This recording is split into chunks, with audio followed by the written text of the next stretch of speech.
Welcome to the Royal Daily Tea YouTube channel. Please be advised all of my videos are for entertainment purposes only, based 100% on my own opinion, my own theories, and my own research. All of my information can be found on the public domain and falls under the fair use guidelines. Please feel free to do your own research. Hello and welcome back to the Royal Daily Tea. I'm so excited, guys. Our little Royal Daily Tea family is growing. We are nearing the 6,000 subscriber mark. And once we hit the 6,000 subscriber mark, guys, I do plan to do a little giveaway to show you my appreciation. So if you're not subscribed, I hope you will subscribe and hit that notification bell.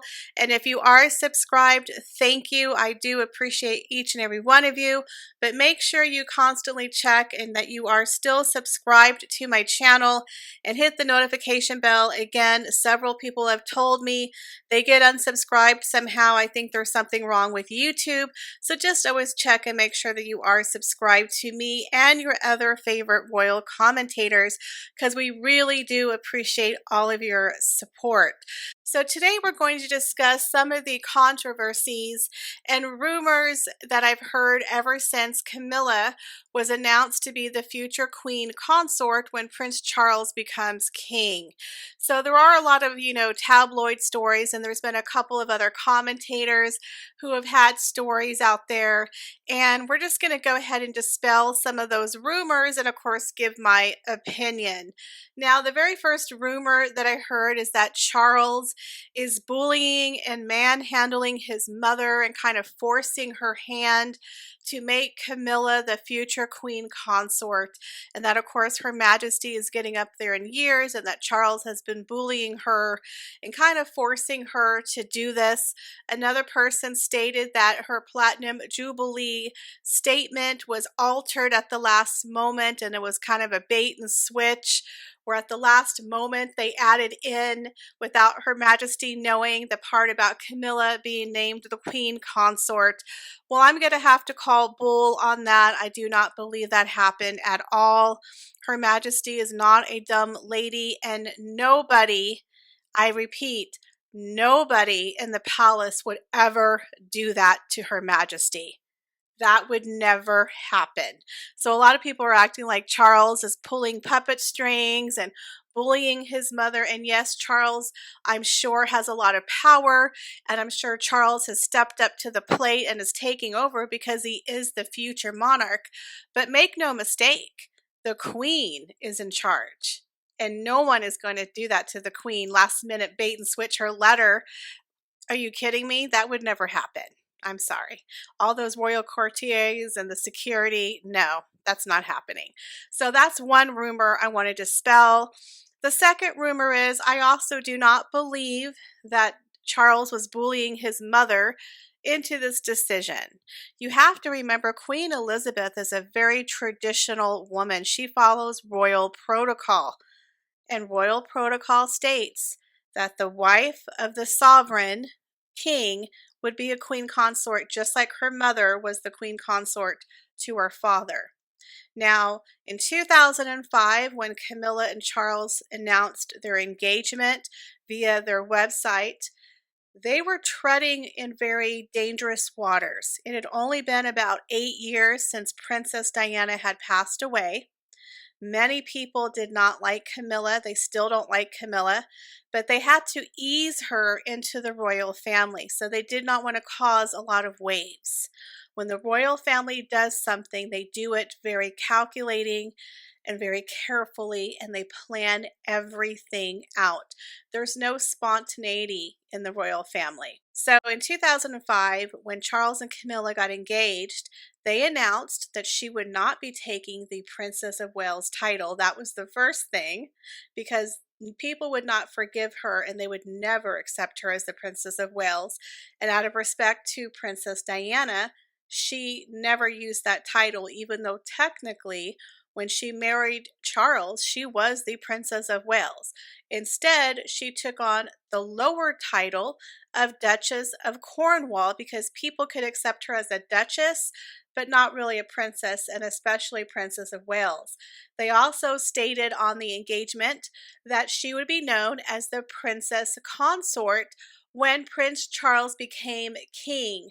Again, they were trying to ease her into the royal family and not ruffle many feathers. Now, 17 years later, people have grown to love Camilla. Again, she's grown on people and earned their respect by flying under the radar, not trying to be power hungry, not trying to be Princess Diana. By being the Duchess of Cornwall, she's kind of carved out her own place and her own role and her own respect in the royal family. There are still many people who blame her for the destruction of Prince Charles and Princess Diana's wedding. There are people that blame Charles and Camilla for the death of Diana. That's never going to go away. But the royal family, they eased her into the role, and she's earned her stripes. And now people are more accepting, but in 2005, that never would have happened. People would have been pissed. So they were like, okay, we're just going to lay the groundwork here and see what happens. Well, in 2018, when they redid the Clarence House website, they removed all mention of Camilla being known as the Princess Consort. In my opinion, I believe Her Majesty the Queen and Charles and the royal family agreed that it was time and that they were going to promote Camilla to the, Queen Consort role. But again, it wasn't public knowledge. And Her Majesty the Queen waited until the Platinum Jubilee announcement to finally say, this is going to happen. These are my wishes. It is tradition. My son is the king. His wife is going to be the Queen Consort. And she waited until her Platinum Jubilee, which was basically her laying the groundwork for her legacy. If any poignant time to do it, this was the perfect time to do it. If they would have done it before, it wouldn't have gone over as well. But the fact that it was her 70th year Jubilee, that Her Majesty knows that she's in her final years and that she has to lay the groundwork and she has to let people know, it is with my blessing and my wish for Camilla, who I feel after 17 years of marriage and service to the royal family has earned the right to be the Queen Consort. I do not believe Charles was manhandling her. I don't believe there was a bait and switch. This was a carefully planned out event that happened, in my opinion, 4 or 5 years earlier. We know that the royal family always has hidden messages when it comes to their wardrobe, their jewelry, and their pictures. There's always some kind of symbolism or hidden message. Most recently, Her Majesty for the Platinum Jubilee portrait, you saw Her Majesty sitting behind her desk with the red box, symbolizing she's still the queen. It's business as usual. She was wearing the brooch that was given to her by her mother on her 21st birthday, and she had a portrait of her father. To me, that was very symbolic of the event, and of course, she had everything kind of in the photograph. Most recently, the Duchess of Cambridge joined Camilla and Charles on a rare joint outing on February 3rd without her husband, Prince William. Now, when she stepped out for this event, it was on February 3rd, 3 days before the announcement of Camilla becoming the Queen Consort. Now, why is this outing important? Well, during this outing, Kate wore a gray dress by Catherine Walker. It is the same coat dress that she wore back in 2019 when she did her first official solo event with Her Majesty the Queen. Now she's in a joint rare event, again solo, but with the future king and the future queen consort. To me, it symbolizes this is the future, this is the king, this is the future queen consort, and we have the future queen consort in training. Again, the royal family always has hidden meaning in their photographs. So why did they have this weird, rare joint outing? Why did she re-wear the same outfit that she had for her official solo outing with Her Majesty 3 years earlier, and why was William not with them? Again, it was to symbolize before that Kate was out with Her Majesty the Queen, and now she's out with the future Queen Consort and King. So to me, this was a very symbolic outing, and the fact that it was 3 days before the official announcement of her becoming Queen Consort. Again, there's no coincidences. It wasn't an accident. It wasn't, oh, Kate just went to her closet and pulled out a gray dress. There was a symbolic reason for her re-wearing the outfit that she wore with her first official solo outing with Her Majesty. There was an important reason why Kate was with them on the solo trip and why she wore that outfit. Again, the royal family loves hidden messages in their clothing, their photos, and their jewelry. It's planned out.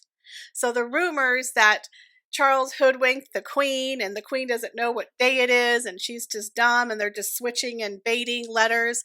No, this has been planned for a while. They took all messages of her being Princess Consort off their website in 2018. Why did they do that? Because they were planning for this to happen.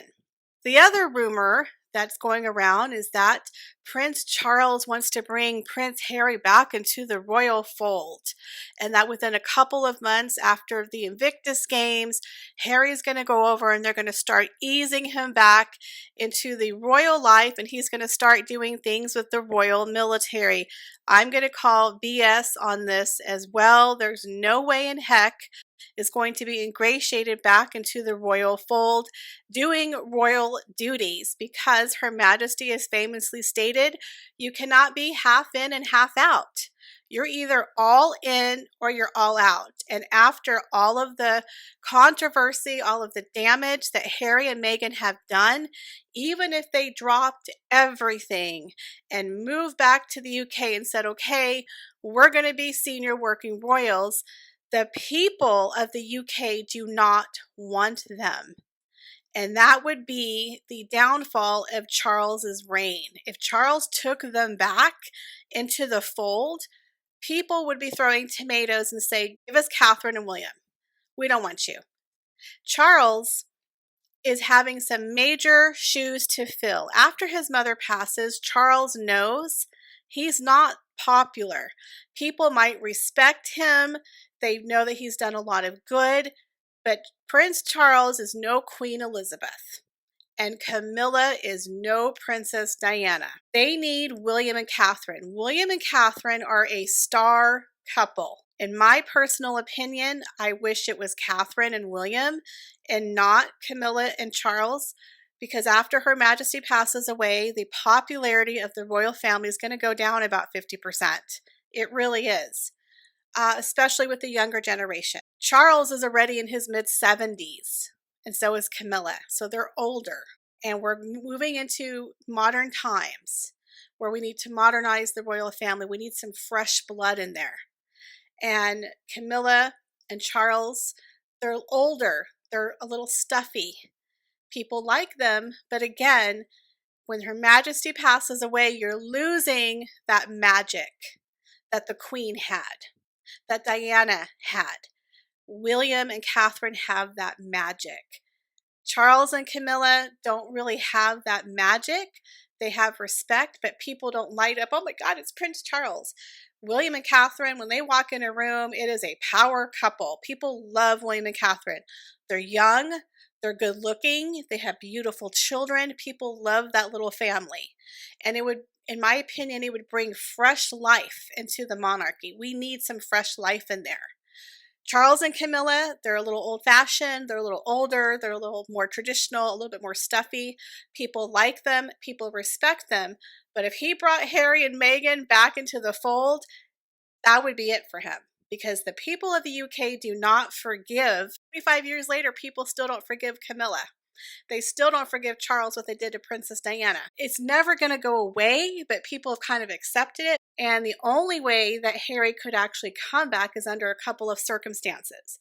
One, if he got divorced from Meghan and gave up everything in America. We're talking all of his money, his speeches, all of his jobs, and came back to the UK. He would have to ingratiate himself, and it'd probably be about 10 years before people would actually accept him back. Maybe. or if him and Meghan both came back to the UK and gave up all of their deals. Again, it would be a long time before they were accepted, but if they went back and started doing work, maybe. But again, I don't see Meghan ever coming back to the UK.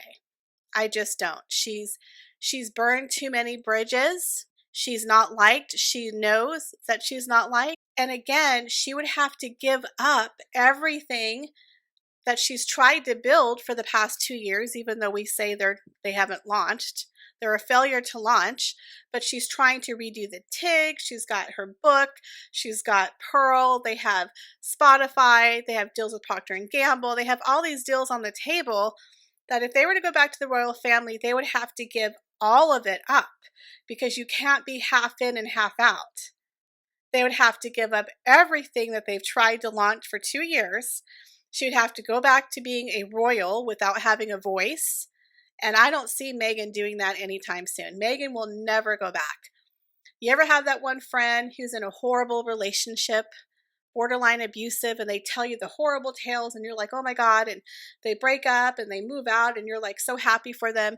And then 6 months later, they're like, oh, I'm back with my ex. And you're like, what? You can never look at them the same. And then you kind of get mad at the person for going back to that situation. So the fact that Meghan and Harry cried racism and mistreatment, that we had to flee my family because they're so evil, they can't go back now and try to be working royals, even part-time, because other people will be like, wait a minute, you said that they're terrible. You're claiming racism, but now you're going to go back and do patronages for them. So that would make people look at them like, did you lie to me? You made a fool out of me. I sat here and supported you, and now you're going to go back to them? That same thing when your friend moves back with their ex.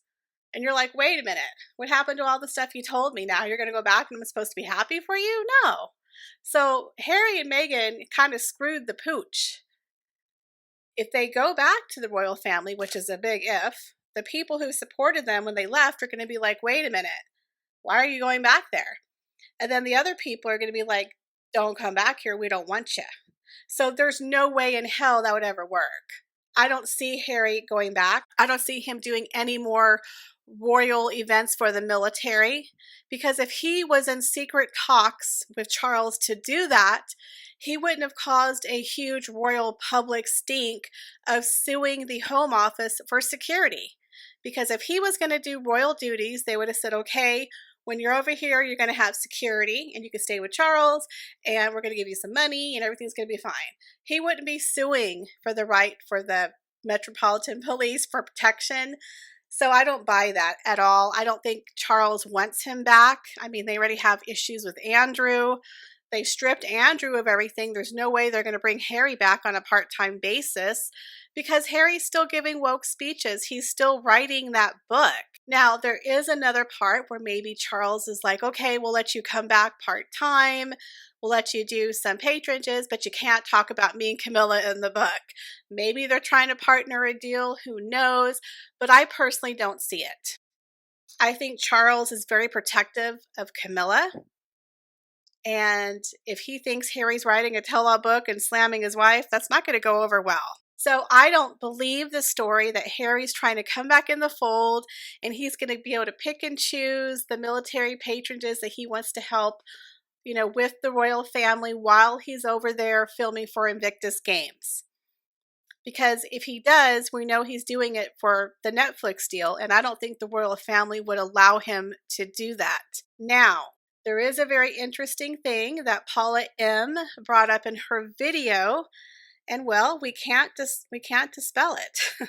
I was actually very shocked that on the Queen's Commonwealth Trust website, BetterUp is a sponsor, the company that Harry works for.